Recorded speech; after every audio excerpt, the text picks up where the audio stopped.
The recent American announcement of plans for reciprocal tariffs with other countries has some interesting implications.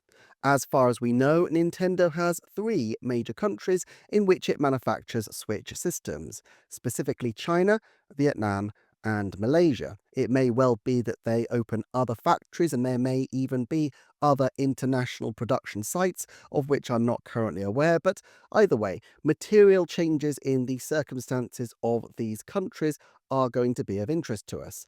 Therefore, in order to understand the potential implications of this tariff announcement, we should consider where these countries stand. Now, I think we've looked extensively at the US-China relationship in the past and the difficulties that Nintendo may face in fully extricating themselves from China, even if they wish to, but Vietnam is also worth considering, and I should say that this is really just me musing rather than a detailed deep dive at this point into what is, after all, a very fast evolving situation. However, since 2023, Vietnam's trade deficit with the US has grown considerably.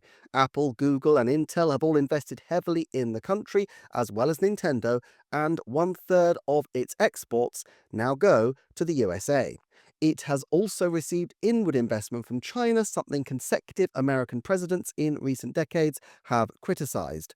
In some respects, countries like Vietnam have benefited from the rise of China Plus One policies in the West, plans to diversify industries away from Chinese manufacturing. But their deeper supply chains are still highly integrated. For example, while they export a large amount of steel to the US, they buy it semi-processed from China in order to then process it and sell it on.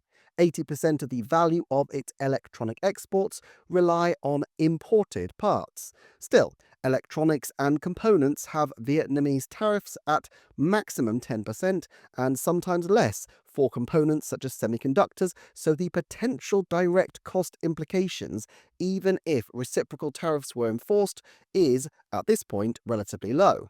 The same is true for Malaysia, by the way, where the maximum tariff that Malaysia would apply to imports from the USA is 5%. Let's say, for argument's sake, that the next console costs $380 to manufacture and they're selling it for $399, a $19 margin on each sale. A 5% markup on the cost price due to a 5% import tariff without a corresponding change in the sales price would wipe out that $19 margin. With around a third of Nintendo's consoles sold in the USA, let's say that they would anticipate selling 50 million Switch 2s. A $19 loss on each one would be just shy of $1 billion over the lifetime of the next system. For context, in 2024, Nintendo posted profits of $4 billion, give or take, depending on the precise calculation metrics that you go by. Over an 8-year run on the market, assuming their profits remain roughly level, American tariffs could have perhaps a 3% impact on their business. So look, absorbing tariff costs likely won't sink Nintendo. Of course, these back-of-a-napkin calculations don't take into consideration the very many moving parts that make Nintendo's position difficult to fully game plan.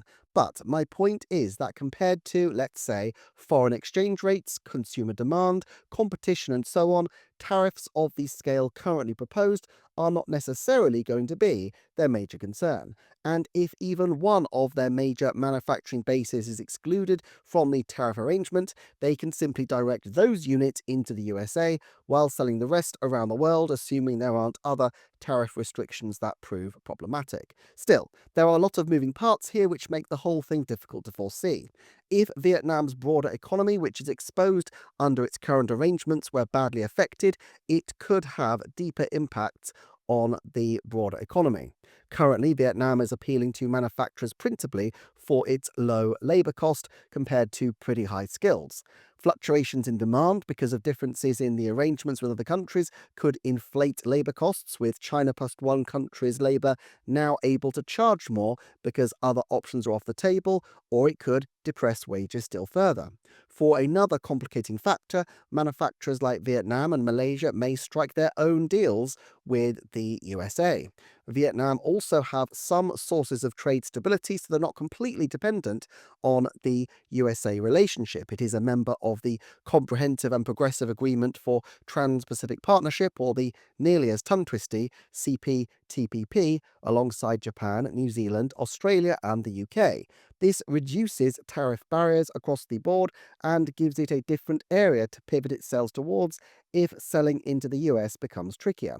But fundamentally, while America ultimately wants domestic chip manufacture and electronics capability, the arms race over artificial intelligence development means that unduly hobbling the supply of electronic equipment coming into the US in the short term would almost certainly be counterproductive.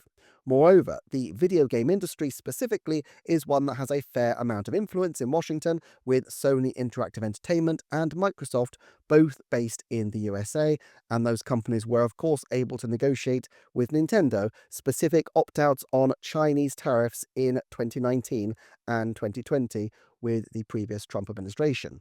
All of this comes back to a question of price, a topic I've covered recently in relation to Shuntaro Furukawa's Q&A answers to investors. He had the chance then to set expectations much more cautiously, explaining about cost increases globally and the need for Nintendo to value its products appropriately, and yet he took a far more ameliorative stance, discussing the impact on consumers of inflation and the relatively benign foreign exchange conditions on Nintendo's bottom line.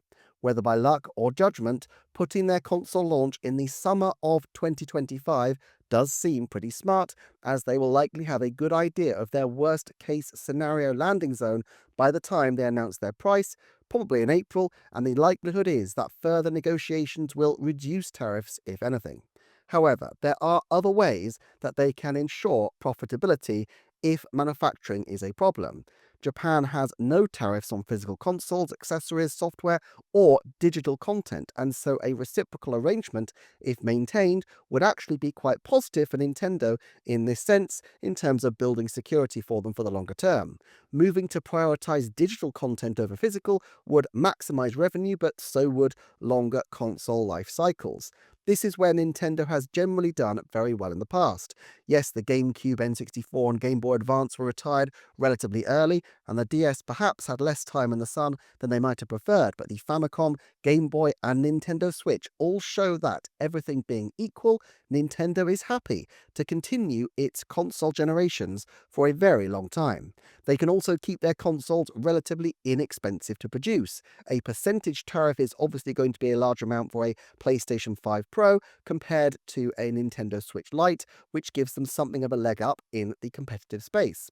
While Sony may have to increase their prices to mitigate new costs, as long as Nintendo can keep their regular costs down as ruthlessly as they can probably afford to hold the line. And of course, they can afford to be nimble in making investments in favourable international locations, which could serve as potential new manufacturing bases: India, Thailand, Indonesia, and others, due to their large amount of cash on hand. I have several other videos on specific aspects of this topic pinging onto the screen right now.